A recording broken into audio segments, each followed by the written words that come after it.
तो आज हम लोग पढ़ेंगे पूर्ण आंतरिक परावर्तन। फिजिक्स में जो है भौतिक विज्ञान का हमारा टॉपिक क्या है? पूर्ण आंतरिक परावर्तन, टोटल इंटरनल रिफ्लेक्शन।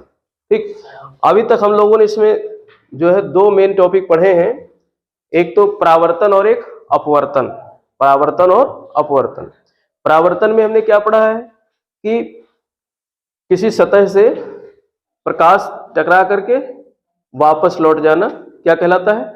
परावर्तन।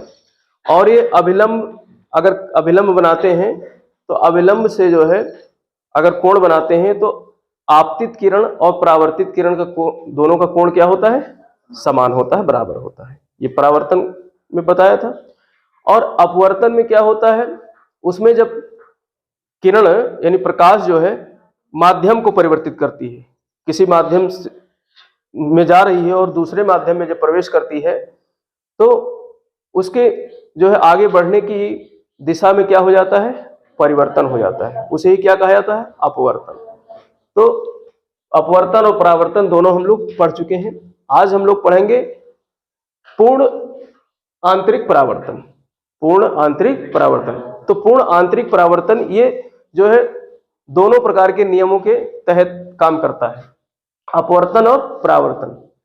ठीक, अपवर्तन और परावर्तन पूरी तरीके से समझ गए हो। इसी में जब अपवर्तन होता है तो इस अपवर्तन में ही एक ऐसी क्रिटिकल कंडीशन आती है जिसमें एक कोण बनता है जिसको बोलते हैं क्रांतिक कोण। जिसको क्या बोलते हैं? क्रांतिक कोण। तो पूर्ण आंतरिक परावर्तन को समझने के लिए आपको क्या समझना होगा? क्रांतिक कोण क्या होता है, क्रांतिक कोण कैसे बनता है, क्रिटिकल एंगल कैसे बनता है। देखो यहां पर आप इमेज देख सकते हो। ये इमेज मैंने बनाया है भाई, ये विरल माध्यम है, ये क्या है? सघन माध्यम है। ये विरल माध्यम है, ये सघन माध्यम है। ठीक, और अपवर्तन जो होता है वो माध्यम में परिवर्तन के बाद ही होता है। अपवर्तन जो है होता है वो माध्यम में परिवर्तन के बाद ही होता है। अर्थात जैसे वायु से प्रकाश जो है आ रही है और जल में जब जाएगी तो जल में मैंने बताया था कि जल में इस तरीके से छड़ी को रखते हैं तो छड़ी क्या हो जाती है? तिरछी दिखाई देती है। छड़ी जो है तिरछी दिखाई देती है और मोटा भी हो जाता है। ठीक, तो ये क्या है? अपवर्तन के कारण है। अब ये अपवर्तन जैसे जैसे मान लो हम जो है जो कोण को बढ़ाते जाएंगे, कोण को ये क्या है? अभिलंब है। ये क्या है? अभिलंब है। एक मान लो हम यहाँ 25 डिग्री के कोण पे हमने यहाँ पे एक प्रकाश डाला, और हमेशा पूर्ण आंतरिक परावर्तन कैसे बनेगा? सघन माध्यम से विरल माध्यम की तरफ प्रकाश जाएगा तो ही बनेगा। ये प्रश्न याद रखना। पूर्ण आंतरिक परावर्तन कैसे बनेगा? जब प्रकाश सघन से विरल माध्यम में जाएगा। और हमने बताया था प्रकाश जब एक माध्यम से दूसरे माध्यम में जाता है तो उससे क्या बनता है? अपवर्तन बनता है। ये भी तो यहाँ पर सघन माध्यम मान लेते हैं पानी है और ये क्या है? हवा है। यहाँ नीचे मान लो ये जल भरा हुआ, नीचे क्या है? जल भरा है। और ऊपर क्या है? वायु है। यानी आप यहाँ नीचे बैठे हो, ठीक, ये कांच का पूरा क्या है? जल भरा हुआ है। अब आप नीचे ऐसे बैठे हुए हो, देख रहे हो। ठीक, अब यहाँ से जो है ये प्रकाश हमने 25 डिग्री के कोण से डाला और यहाँ पर एक अभिलंब खींचा तो यहाँ पर इस एक जो इसकी इसमें विशेषता क्या होती? वैसे तो प्रकाश को जाना किधर चाहिए? सीधे जाती तो प्रकाश इस तरीके से जाती ना। अगर माध्यम नहीं बदला होता तो प्रकाश कैसे जाती? इसी तरीके सीधे जाती। जैसे मैंने टॉर्च डाला, हमने टॉर्च की रोशनी तो सीधे जाएगी, लेकिन मैंने बताया ये क्या होगी? अपवर्तित होगी। ये क्या होगी? अपवर्तित होगी और अभिलंब से बाहर जाएगी, अभिलंब से दूर जाएगी। तो अपवर्तन जो होता है उसमें अपवर्तित जो कोण बनता है वो अभिलंब से दूर बनता है। यानी आपतित किरण, ये आने वाली किरण है तो इसको क्या बोलते हैं? आपतित किरण। और ये अपवर्तित किरण है तो इसे क्या बोलते हैं? अपवर्तित जो है कोण बोलते हैं। तो अपवर्तित कोण जो है वो अभिलंब से दूर हटते हुए बनेगी। अब यहाँ पर एक पोजीशन मान लो हमने 30 डिग्री पे क्या बनाया? 30 डिग्री पे एक आपतित किरण डाला। 30 डिग्री पे हमने क्या डाला? आपतित किरण डाला। और ये आपतित किरण जो है इसको जाना तो ऐसे चाहिए, जाना तो ऐसे चाहिए, ठीक, सीधे। लेकिन यहाँ पर चूंकि जैसे ही नीचे कोण बढ़ा है वैसे ही ऊपर अपवर्तित कोण भी क्या हो जाएगा? बढ़ जाएगा। जो अभिलंब है इससे क्या हो जाएगा? बढ़ जाएगा। अब मान लेते हैं 40 डिग्री पे हमने और बढ़ा करके 40 डिग्री पे क्या डाला? आपतित किरण डाला, पानी में से डाला और ये कहाँ जा रहा है? हवा की तरफ। और ये जाना तो इधर चाहिए, जाना तो इधर चाहिए। लेकिन जैसे ही ये जो है अभिलंब से मुड़ी तो ये इसने इधर कोण बनाया समकोण, इधर क्या बनाया इसने समकोण 90 डिग्री का। तो जो 90 डिग्री का पोजीशन जो आएगा, यहां से हमने आपतित किरण डाला और ऐसी पोजीशन जब बन जाए कि अपवर्तित किरण जो है किस पे आ जाए 90 डिग्री तल के समान आ जाए। जो तल है, तल कौन सा, जहां से सघन माध्यम और विरल माध्यम दोनों अलग हो रहे होंगे, यानी जहां तक जल भरा होगा वो तल हो गया। तो उस तल से जैसे ही, उस तल के जैसे ही समानांतर जो है किरण अपवर्तित हो जाए तो इस अभिलंब के सहारे कितने डिग्री का कोण बन जाएगा 90 डिग्री का। तो ये 90 डिग्री का कोण जैसे ही बनेगा वैसे ही इसको क्या कहेंगे क्रांतिक कोण, इसको क्या कहेंगे क्रांतिक कोण। तो ये यहां पर क्या बन गया, ये क्रिटिकल जो है एंगल बन गया। तो क्रिटिकल एंगल जो है हमेशा जो अपवर्तित कोण होती है वो आपतित कोण के मतलब आपतित कोण इस एंगल पे डालें कि अपवर्तित कोण जो है 90 डिग्री का बन जाए। अपवर्तित कोण कितना बन जाए 90 डिग्री का, तो उसे ही क्या कहते हैं क्रांतिक कोण। ठीक, तो ये हर माध्यम का अलग अलग होता है इसलिए कोई निश्चित नहीं है, लेकिन इतना ध्यान रखो कि क्रांतिक कोण हमेशा जो है 90 डिग्री के एंगल पे बनेगा। अपवर्तित कोण जो बनेगा वो 90 डिग्री के एंगल पे बनेगा आपतित किरण के। आपतित किरण जितना आप बढ़ाओगे और एक ऐसी पोजीशन आएगी कि वो 90 डिग्री पे बन जाएगा। ठीक, अब ये 90 डिग्री बन जाएगा तो अब ये तो इधर गमन करेगा, लेकिन जैसे ही हम थोड़ा सा और बढ़ाते 40 की बजाय हमने मान लो 42 डिग्री पे कर दिया, क्या आपतित किरण को 42 डिग्री पे कर दिया, तो अब ये तो नीचे आएगी ना, अब ये उसी माध्यम में लौटेगी कि नहीं लौटेगी भाई ये ऐसे चल रही थी, ये इस तरीके से मान लो हम इधर से प्रकाश डाल रहे थे तो ये इस तरीके से कौन सी क्लॉकवाइज, ये क्लॉकवाइज चल रही थी ना, घड़ी है, घड़ी की सुई की दिशा, ये नीचे से हम इधर बढ़ा रहे हैं और वो क्लॉकवाइज नीचे बढ़ रहा है। कौन सा जो है अपवर्तित किरण। अब अपवर्तित किरण जैसे ही, अब ये तो विरल माध्यम था, ये हवा था, ये पानी था। ठीक, अब अभी तक तो अपवर्तन कहाँ हो रहा था, दूसरे विरल माध्यम में हो रहा था ना, लेकिन अब ये क्या होगा उसी माध्यम में लौट आएगा। जैसे ही ये किरण हमने 2 डिग्री मान लो बढ़ा दिया, 42 कर दिया, 40 की जगह क्या कर दिया 42, तो अब ये तो ऐसे तो है नहीं कि इधर लौटेगी, ये आएगी तो इसी साइड में क्लॉकवाइज ही, तो ये क्या होगी मतलब ये इसी सतह से टकराकर वापस आ जाएगी उसी माध्यम में। किस माध्यम में, उसी जिस माध्यम से हमने किरण को छोड़ा था, यानी सघन माध्यम से छोड़ा था, सघन माध्यम में क्या हो गया वो वापस आ गई। अब यहां पर जो वापस आ गई तो इसके लिए कौन सा शब्द प्रयोग करेंगे, परावर्तन। वापस आ गई तो क्या प्रयोग करेंगे, परावर्तन। अभी तक क्या हो रहा था अपवर्तन, यानी दूसरे माध्यम में क्या हो रहा था किरण का अपवर्तन हो रहा था, लेकिन अब उसी माध्यम में क्या हो गया किरण परावर्तित हो गई, लौट आई उसी माध्यम में, लौट आई। तो जब उसी माध्यम में लौटेगी तो उसको क्या बोलेंगे आंतरिक, क्या बोलेंगे आंतरिक। जिस माध्यम में गई थी, यानी सघन माध्यम में किरण छोड़ी गई थी और सघन माध्यम में ही टकरा करके क्या हो गई लौट आई। लौट आई को क्या बोलेंगे परावर्तन, और उसी माध्यम में लौटी तो क्या बोलेंगे आंतरिक, और पूरे किरण का परावर्तन हो जाएगा, पूरे किरण का परावर्तन हो जाएगा, जितना तुमने छोड़ा है उतना सब आ जाएगा वापस, तो क्या बोलेंगे पूर्ण। तो इसीलिए इसको कहते हैं पूर्ण आंतरिक परावर्तन, इसको क्या कहते हैं पूर्ण आंतरिक परावर्तन। ठीक, तो ये पूर्ण आंतरिक परावर्तन ये बन जाएगा आपका पूर्ण आंतरिक परावर्तन। तो पूर्ण आंतरिक परावर्तन समझ गए क्या है, पहले तो क्रिटिकल कोण बनेगा, क्रांतिक कोण बनेगा। क्रांतिक कोण कैसे बनेगा, अपवर्तन से बनेगा। कैसे बनेगा, अपवर्तन से, प्रकाश के अपवर्तन से। और प्रकाश का अपवर्तन क्या है, किसी माध्यम में परिवर्तन हो, और खास करके जब पूर्ण आंतरिक परावर्तन बनेगा तो हमेशा याद रखो सघन माध्यम से विरल माध्यम में प्रकाश जाना चाहिए, सघन माध्यम से विरल माध्यम में प्रकाश जाना चाहिए। तो विरल माध्यम में अपवर्तन होगा, फिर एक ऐसा समय, एक ऐसी स्थिति आएगी, सिचुएशन आएगी कि 90 डिग्री का कोण बनेगा। उसके बाद जैसे ही जरा सा भी आप जो है तो प्रकाश की किरण को मतलब मूव करोगे, वैसे ही क्या बन जाएगा परावर्तन हो जाएगा, उसका किरण का परावर्तन। जैसे मान लो ये हमने जो है यहाँ पे मैं बनाऊंगा, इमेज डालूंगा, जैसे ये मैंने टॉर्च जलाई, ठीक है। अब ये एक इमेजिन करो कि यहाँ पर एक पानी भरा हुआ जार है, मैं बहुत कोशिश कर रहा था गिलास में जो है बनाने का, ठीक है। मैं इसको खरीद करके लाया, हमने कहा घर पे प्रैक्टिकल करते हैं गिलास में पानी भर करके, तो कोशिश किया, लेकिन गिलास क्योंकि छोटा था बन नहीं पाया। लेकिन आप एक इमेजिन करो कि यहाँ पर आपके बगल में इतना बड़ा जो है एक कांच का जार रखा हुआ, कांच का इतना बड़ा जार रखा हुआ, और इसमें लबालब मैंने क्या भर दिया, पानी। इसमें लबालब पानी भर दिया, यहाँ पर पूरा पानी भरा हुआ। ठीक, इसको ऐसे समझो, ये पूरा क्या हो गया, पानी भर गया, ये पानी से भर दिया। ठीक, और यहां से मैंने जो है प्रकाश डाला, यहां से हमने क्या डाला, प्रकाश। तो ये सघन माध्यम है, और इधर कौन सा माध्यम है, विरल माध्यम है। ये खाली है, कांच खाली है तो हवा है इसमें, ये विरल माध्यम है। अब यहां से हमने टॉर्च ऐसे डालना शुरू किया, टॉर्च ऐसे डालना शुरू किया, क्या हो गया, ऐसे डालना शुरू किया टॉर्च की रोशनी।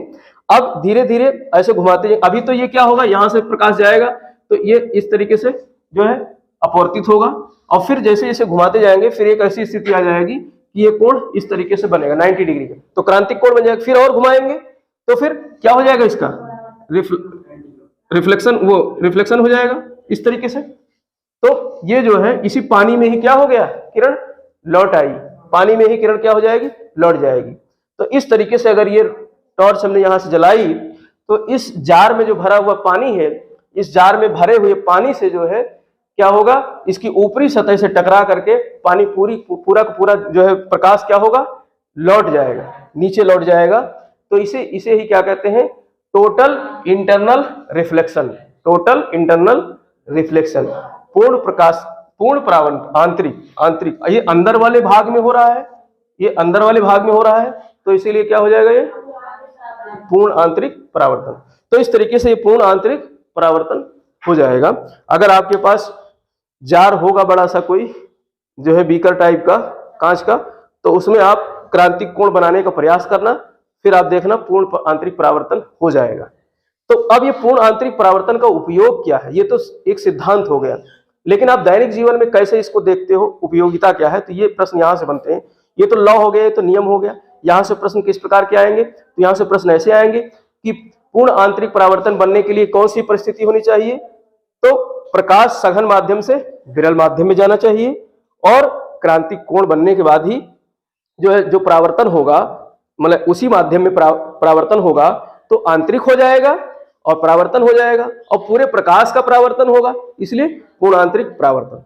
तो अब लंबी दूरी तक प्रकाश को भेजना होगा, लंबी दूरी तक प्रकाश भेजना है तो पूरा प्रकाश पहुंचना चाहिए। तो पूरा प्रकाश पहुंचेगा तो उसके लिए फिर या तो आप मतलब कांच हमारा एक अच्छा जो माध्यम हो सकता है, भाई कांच पे मारते हैं जैसे ही फोकस तो वो लौट करके हमारे पास वापस आ जाती है कि नहीं आ जाती है, लेकिन कांच 100% नहीं जो है परावर्तित करती, कुछ तो एब्जॉर्ब कर जाती है, कुछ क्या कर जाती है, एब्जॉर्ब। तो ऑप्टिकल फाइबर आता है, उसके लिए क्या आता है, ऑप्टिकल फाइबर। आपने देखा होगा जो है झांकी वगैरह सजाई जाती है तो वहां पर कुछ इस तरीके से जो है रख दिया जाता है, ऊपर मतलब पतले पतले वायर से होते हैं, और उसमें नीचे जो है लाइट जलाई जाती है और प्रकाश पूरा ऊपर तक फैलता है, प्रकाश पूरा ऊपर तक फैलता है। तो ऐसा लगता है कि इसमें जो है बल्ब लगे हुए हैं, लेकिन बल्ब नहीं, बल्ब तो एक नीचे उस जल रहा होता है और प्रकाश पूरा ऊपर फैलता है। तो वो किस कारण होता है, पूर्ण आंतरिक परावर्तन के कारण। तो प्रश्न यहां तक आ जाते हैं कि जो झालर सजावट वाले लगाए जाते हैं उस तरीके से, उसमें हमको बाहर तक प्रकाश फैलता हुआ दिखाई देता है, तो किस कारण से वो दिखाई देता है, पूर्ण आंतरिक परावर्तन के कारण।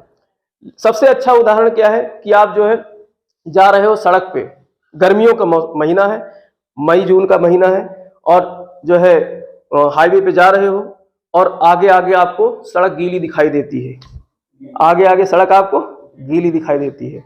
देखा है कभी, देखा है ना, ऐसा लगता है कि आगे पानी, अभी बारिश हुई है, सड़क गीली हो गई, और वो गीली सड़क आपको कभी छू नहीं सकते हो, कभी जैसे आगे बढ़ोगे वो गीली सड़क आगे बढ़ जाएगी, गीली सड़क आगे बढ़ जाएगी। तो ये क्यों होता है, पूर्ण आंतरिक परावर्तन के कारण होता है। अभी समझाएंगे कैसे होता है, पूर्ण आंतरिक परावर्तन के कारण होता है। और रेगिस्तान में जो है क्या होता है कि इंसान को पानी का भ्रम हो जाता है, रेगिस्तान में इंसान को पानी का भ्रम हो जाता है। तो इंसान तो मतलब जैसे आप तुम पहुंच जाओगे रेगिस्तान में और वहां पर दिखाई देगा तुमको कि यहाँ पानी भरा हुआ है आगे, और मटका लेके जो है फिरते फिरोगे, अभी भरना है, अभी पी ले पानी, आगे जाते जाओगे वो पानी आगे बढ़ता चला जाएगा, तुमको मिलेगा ही नहीं कभी। तो उसको बोलते हैं मरीचिका, उसको क्या बोलते हैं, मरीचिका, मिरेज बोलते हैं, मरीचिका, मिरेज। ठीक, अब इसको मृग मरीचिका बोलते हैं, क्या बोलते हैं, मृग मरीचिका। मृग मतलब हिरन।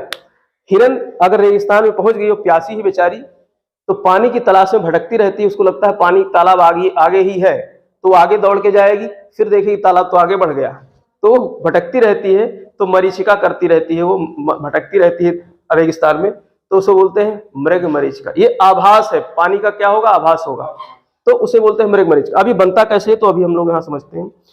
तो सड़क पे चाहे पानी बनना हो, चाहे रेगिस्तान में मरीचिका बनना हो, वो क्यों बनता है, तो उसके लिए जो है कारण क्या है, पूर्ण आंतरिक परावर्तन। अब मान लेते हैं, तुम इमेजिन करो रेगिस्तान में हो, कहाँ हो, रेगिस्तान में, और यहाँ पर जो है एक पेड़ खड़ा है, यहाँ पर एक क्या है, पेड़ खड़ा है, ट्री खड़ी है, ठीक।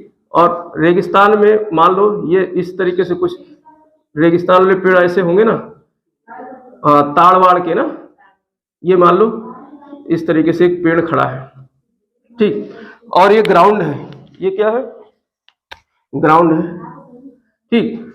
और यहाँ पर जो है ये छुटकी खड़ी है, ये बाहर खड़ी है छुटकी, तो मान लो इस छुटकी खड़ी है यहाँ पर, ठीक, हाँ ये छुटकी खड़ी है, ठीक। और यहाँ पर सूर्य, यहाँ पर क्या है, सूर्य चमक रहा है, यहाँ पर सूर्य चमक रहा है, ठीक। अब मैंने बताया रेगिस्तान में रेत क्या हो जाता है, गर्म हो जाता है, रेगिस्तान में रेत गर्म हो जाता है। और पूर्ण आंतरिक परावर्तन बनने के लिए क्या होना चाहिए, सघन माध्यम से विरल माध्यम में प्रकाश आना चाहिए। तो सूर्य की किरण इस तरीके से यहाँ भी आ रही, यहाँ भी आ रही, तो हमेशा जो है ग्राउंड अधिक गर्म हो जाएगा, रेत जो है ज्यादा गर्म हो जाता है, और रेत ज्यादा गर्म हो जाएगा तो यहाँ की वायु क्या हो जाएगी, विरल, यहाँ की वायु क्या हो जाएगी, विरल हो जाएगी, यहाँ की वायु क्या हो जाएगी, विरल। और इसकी अपेक्षा ऊपर वायु सघन होती जाएगी, ऊपर वायु क्या होती जाएगी, सघन, तो एक लेयर सा बन जाएगा, एक क्या बन जाएगा, लेयर, यानी नीचे विरल वायु इस तरीके से परत बन जाएगा, इस तरीके से क्या बन जाएगा, परत, सघन, और नीचे ऊपर विरल, ऊपर जो है सघन होता जाएगा, नीचे विरल। तो अब यहाँ पर जो सूर्य की किरण जो आ रही थी वो क्या होगी, आपतित होगी, ऐसे आ रही है, तो ये माध्यम हर लेयर में माध्यम बदल रहा है, हर लेयर में मतलब उसका सघन और विरल का माध्यम बदल रहा है, तो इस तरीके से यहाँ आपतित होगी, ऐसे इस लेयर में आएगी तो यहाँ आपतित होगी, यहाँ आपतित होगी, फिर आपतित होते होते इस तरीके से फिर एक ऐसा समय, एक ऐसा स्थिति बनेगी, क्रांतिक कोण बन जाएगा, क्रांतिक कोण बन जाएगा। तो ये रिफ्लेक्ट होकर के इसकी आंखों पे जो है, इस छुटपुनिया जो खड़ी है इसकी आंखों पे रिफ्लेक्स होकर के पूर्ण आंतरिक परावर्तन हो गया, और ये प्रकाश इसकी आंखों में पहुंचा, और ये देख रही है क्या, पेड़, ये पेड़ देख रही है, तो ये वाला पेड़ तो दिखेगा ही, और एक आभास इसको हो जाएगा, ये पेड़ यहां भी दिखेगा, एक पेड़ इस तरीके से कैसे बनेगा, इस तरीके से इसको एक पेड़ जो है छुटकी को यहां भी दिख जाएगा। पानी में देखा है, पानी में देखा है कि नहीं देखा है, उसके नीचे उल्टा बनता है कि नहीं पानी, तो इस तरीके से ये उसे लगेगा कि यहाँ पानी भरा हुआ है, इसे लगेगा, क्योंकि इमेज बन रहा है जमीन में, इमेज कहाँ बन रहा है, जमीन में, तो इसे लगेगा कि यहाँ पे ये क्या है, पानी भरा हुआ है, और इस पानी में पेड़ उल्टा दिख रहा है, पानी में पेड़ बन गया है। तो ये स्थिति जो बनेगी इसको क्या बोलते हैं, मिरेज, इसको क्या बोलते हैं, मिरेज, मरीचिका बोलते हैं।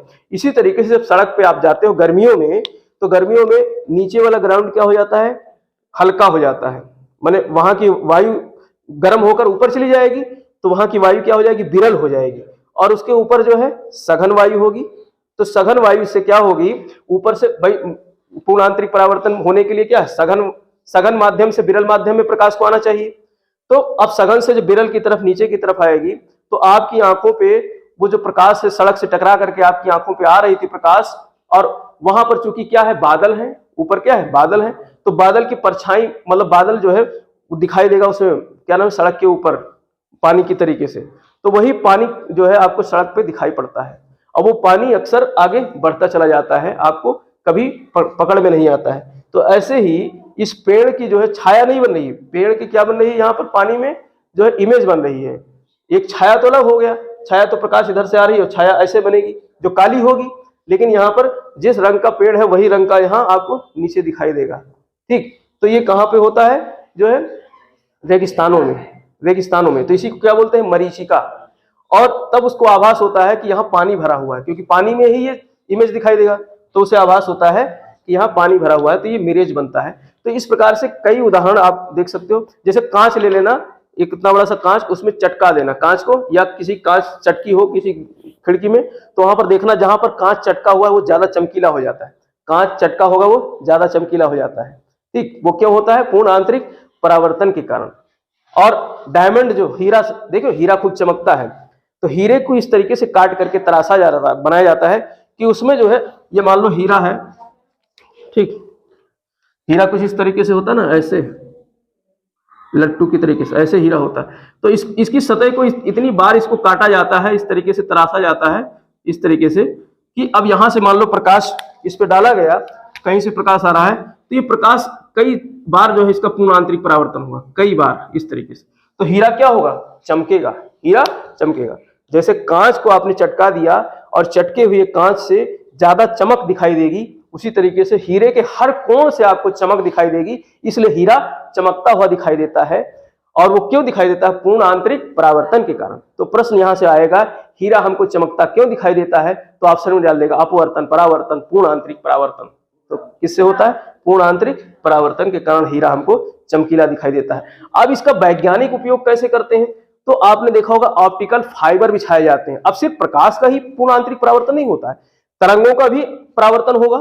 तो जो आज के समय में जो हम लोग जो फाइबर आपने देखा होगा, अभी कौन बिछा रहे थे ये तुम्हारे क्षेत्र में?